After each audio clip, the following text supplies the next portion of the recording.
প্রিয় নবম শ্রেণীর শিক্ষার্থী বন্ধুরা, আজ তোমাদের টার্গেট থেকে পারুল প্রকাশনীর যে টার্গেট আছে সেখান থেকে তোমাদের ভূগোলের একটা গুরুত্বপূর্ণ স্কুলের প্রশ্নপত্র তোমাদের কাছে শেয়ার করতে চলেছে। এর আগেও কিন্তু 12টি স্কুলের প্রশ্নপত্র অলরেডি শেয়ার করা আছে। এটা হলে 13 নম্বর। যারা এখনও দেখুনি প্লে লিস্টে গিয়ে দেখে নাও। এছাড়াও কিন্তু বিভিন্ন সংস্থা দ্বারা প্রচালিত প্রশ্নপত্র তোমাদের দেওয়া শুরু হয়ে গেছে, আরও পরবর্তীতে দেবো।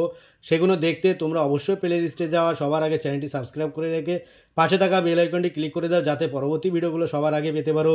আর ভিডিওটি বেশি বেশি করে তোমার বন্ধুদের সাথে শেয়ার করো, যাতে তারা এটা পেয়ে অনেক বেশি উপকৃত হয়। এরকম ধরনের আরও বিভিন্ন প্রশ্নপত্র পেতে অবশ্যই কমেন্টে জানাবে।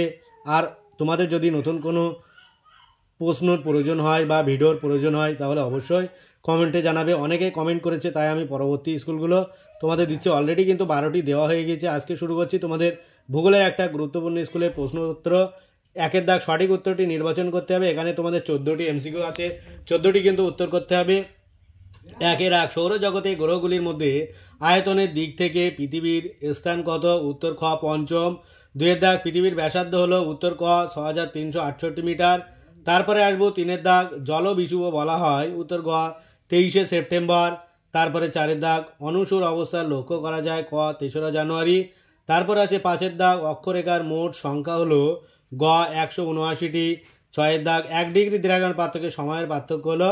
খ 4 মিনিট। 7-এর দাগ, ভারতের দাক্ষিণাত্য মালভূমি হলো? ঘ লাভা মালভূমি।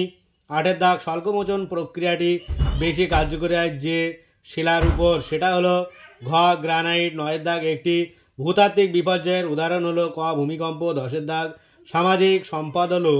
উত্তর ঘ বিদ্যালয়। কৃতজ্ঞতা স্বরূপ আমার চ্যানেলে যারা নতুন অবশ্যই চ্যানেলটি সাবস্ক্রাইব করো। অলরেডি যারা চ্যানেলটি সাবস্ক্রাইব করেছে তাদেরকে অনেক অনেক ধন্যবাদ। এরপরেও কিন্তু তোমাদের একাধিক প্রশ্নপত্র এখান থেকে দেওয়া হবে, তাই তোমরা সবার আগে চ্যানেলটি সাবস্ক্রাইব করে রাখো আর ভিডিওটি বেশি বেশি করে বন্ধুদের সাথে শেয়ার করো। এর পরবর্তীতে কিন্তু একাধিক বিভিন্ন সংস্থা দ্বারা পরিচালিত বা স্কুলের প্রশ্নপত্র তোমরা এখান থেকে পেয়ে যাবে, আর সেগুলো পেলেই কিন্তু তোমরা অনেক বেশি উপকৃত হবে। পরের প্রশ্ন 11 দাগ, ভারতে কয়লা উত্তোলনে প্রথম স্থানের অধিকারী ছিল? ঘ উড়িষ্যা। 12 দাগ, পশ্চিমবঙ্গের সর্বোচ্চ শৃঙ্গের নাম হলো? ঘ সান্দাকফু।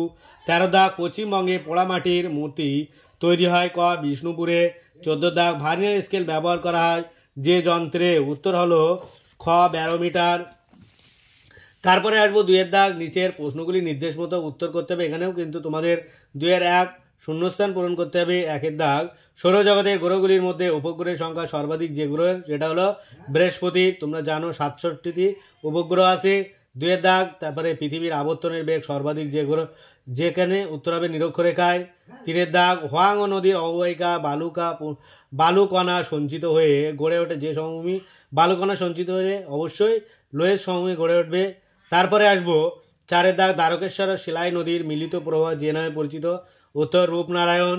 তারপরে 5-এর দাগ, উত্তর ভারতে পারমাণবিক শক্তি উৎপাদন কেন্দ্র অবস্থিত? উত্তরপ্রদেশের।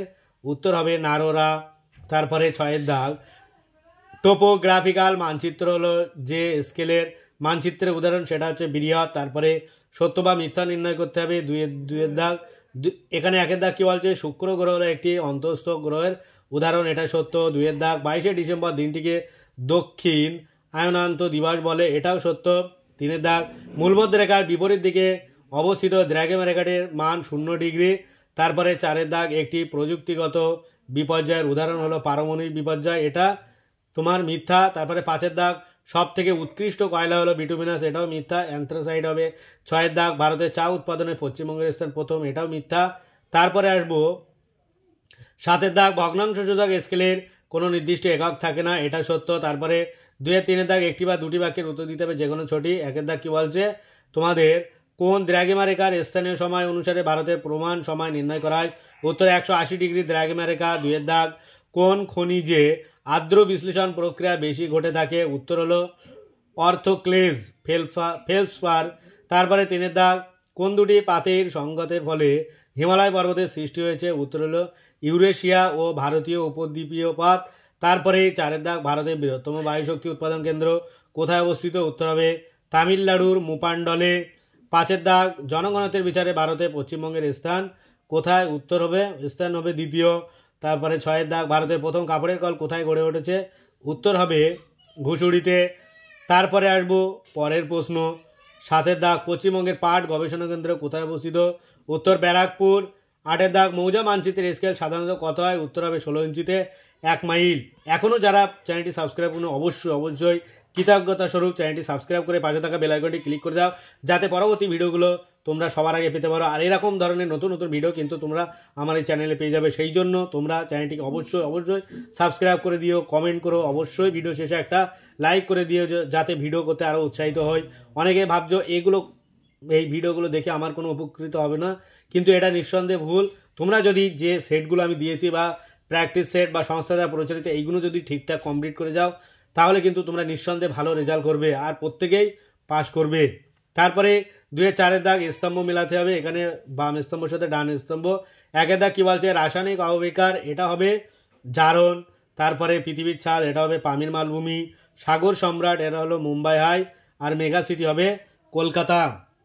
তারপরে আসবো বিভাগ গ থেকে। এখানে 3-এর দাগ নিচের প্রশ্নগুলির উত্তর দিতে হবে। এখানে তোমাদের 2 নম্বরে 6টি প্রশ্নের উত্তর দিতে হবে। তোমরা প্রশ্নগুলো দেখো, এগুলো আমি বলছি না যাতে ভিডিওটি লং না হয়, সেই জন্য এই প্রশ্নগুলো তোমরা একটু দেখে নাও, স্ক্রিনশট দিবা, পুশ করে তোমরা খাতায় লিখে নাও। কারণ এর আগেও কিন্তু যে সেটগুলো দেওয়া আছে সেই সেট থেকে তোমরা হুবহু এই প্রশ্নগুলো কমন পেয়ে যাবে, সেই জন্য আর আমি জানাচ্ছি না। তারপরে বিভাগ ঘ থেকে তোমাদের 3 নম্বরে 4টে প্রশ্নের উত্তর করতে হবে। 3 4 12 প্রত্যেকটা দেখো অল্টারনেট থাকে, মানে বিকল্প প্রশ্নগুলো লক্ষণীয়, একটা করে অথবা থাকছে, সেই জন্য 2টো করে থাকছে, তোমাদের লিখতে হচ্ছে কিন্তু একটা। তারপরে বিভাগ উঙা থেকে এখানে 5-এর দাগ নিচের প্রশ্নগুলি উত্তর করতে হবে।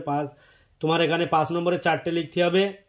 4-5 20 নম্বরে তোমরা প্রশ্নগুলো দেখো আর এগুলো ভালো করে প্র্যাকটিস করো, তাহলে নিঃসন্দেহে তোমাদের পরীক্ষা খুবই ভালো হবে। তারপরে কিন্তু সব শেষে আছে বিভাগ চ। এখানে কিন্তু তোমাদের 6-এর দাগ পশ্চিমবঙ্গের রেখা মানচিত্র নিম্নলিখিত স্থানগুলি উপযুক্ত নাম এবং প্রতীক সহ চিহ্নিত করতে হবে, সেই জন্য তোমরা ম্যাপ পয়েন্টিংটা ভালো করে দেখবে। এখান থেকে কিন্তু তোমাদের 10টি নম্বর থাকছে, সেই জন্য আমার কিন্তু বিভিন্ন ম্যাপ পয়েন্টিংয়ের শর্ট ভিডিও অনেকগুলো করা আছে, তোমরা ওখান থেকে দেখে নিতে পারবে। এছাড়াও কিন্তু তোমাদের আরও নতুন ভিডিও নিয়ে হাজির হব, সেই জন্য তোমরা এগুলো ভালো করে দেখো, প্র্যাকটিস করো। আরও নতুন কোনো যদি ভিডিওর প্রয়োজন হয় তাহলে অবশ্যই কমেন্টে জানাবে। আজ ভিডিওটি এই পর্যন্ত, পরের ভিডিও পেতে চ্যানেলটি অবশ্যই সাবস্ক্রাইব করো আর পাশে থাকা বেল আইকনটি ক্লিক করো। সকলে ভালো থাকো, সুস্থ থাকো। ভিডিওটি শেষ পর্যন্ত দেখার জন্য সবাইকে অনেক অভিনন্দন।